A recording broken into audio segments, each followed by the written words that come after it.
1933 Goudey Babe Ruth. This is the number 53, or yellow portrait, as some may say.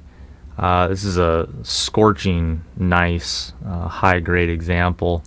Every card has flaws, and this is no exception, though. There's some attributes of this card that you just never see on a 1933 Goudey card. It's a recipient of our high-end designation, which basically assesses that we consider, from an IAPL perspective, that this card looks worthy of a higher grade. We'll point out where we see flaws, and you can decide for yourself if you agree or disagree. But overall, this is a card for which there are nowhere near enough copies to satisfy demand. It's one of the premier blue chips from all of pre-war. We'll start with sort of assessing the centering. So the centering is not the most prominent strength of the card. We've got pretty good registration top to bottom. Right to left is more like 70-30 perhaps, 65-35 maybe. But aside from that, it's just a really bright, well-conditioned card where the corners are well beyond anything you would normally see. Almost eight quality corners in most cases. So we'll go ahead and give those a look. It's just, you don't see the freshness of this card very often. It's really an exciting card for the grade.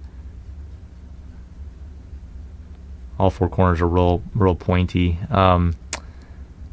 Other flaw, there's a little bit of discoloration, a little bit of smudging in the yellow. It's not as fresh in a couple spots as it is in others, but a subtlety. Certainly a flaw, but not a big one. On the back corners, again, we've got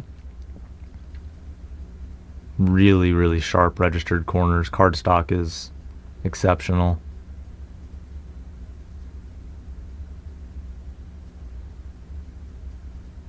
Very small little touch. It's very fresh back, just like the front in a lot of ways.